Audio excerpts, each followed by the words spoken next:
Hey everyone, welcome to the show. I have a kind of unique story to share with you about a January 6th convict, a January 6th arrest.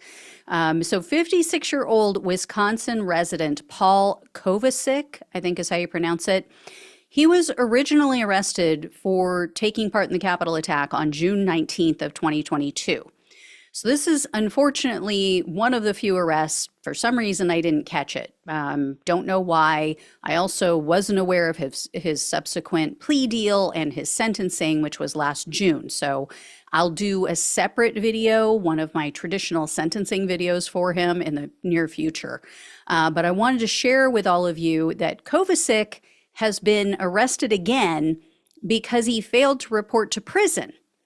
Instead, he fled the country. So this is another convict who just took off, thought that he would outsmart the law. Kovacik apparently had agreed to turn himself in on November 1st of 2023. That was agreed upon with his blessing. I mean, he actually made the request that they allow him to finish out a seasonal job that he had, which ended at the end of October.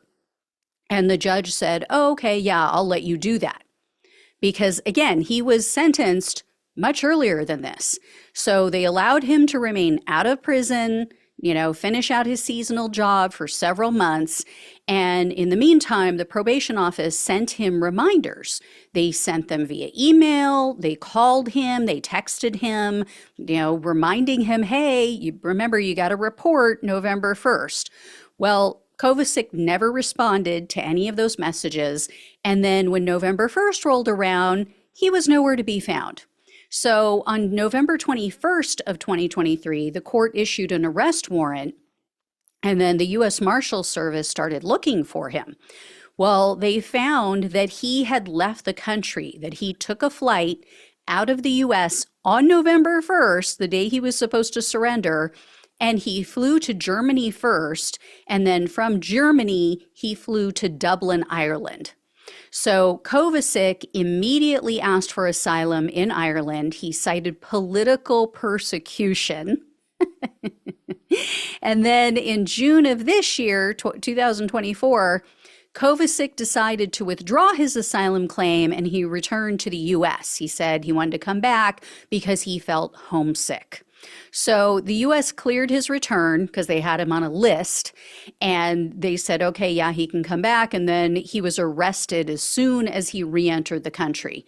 So he's been in a Chicago, Illinois prison ever since that time, and he's been serving his original prison term, which was 3 months. Well, now the government filed a new charge against him for failure to surrender for a prison sentence. So Kovacik is now due to be released on the original charges on September 8th. But now he's facing up to 1 year in prison, in federal prison, because this is a federal charge. So he's facing up to another 1 year in prison and or fines for this new charge. So these people, they just cannot get out of their own way. Would have been done and over, right? This was last year, would have served 3 months, would have been done, could have maybe even gotten out a little bit early. And no, he had to make it 10 times worse for himself. I mean, we are just not dealing with the sharpest tool in the shed. We are not dealing with the brightest bulbs on the little miniature Christmas tree. Anyway, I will let you know when I hear more and when he's sentenced on this new charge. And this one, I think, is a felony. I'm not 100% sure on that. I'll have to do some checking. But yeah, he may have gone from a misdemeanor, which is like no big deal, to now, no, you can't vote, at least for a while, depending on where you live. So anyway, I'll let you know. Thank you all so much for watching and listening. Please like, please share, and subscribe to the channel if you have not. If you can donate, truly appreciate it. Love you all. Take care. Talk with you soon.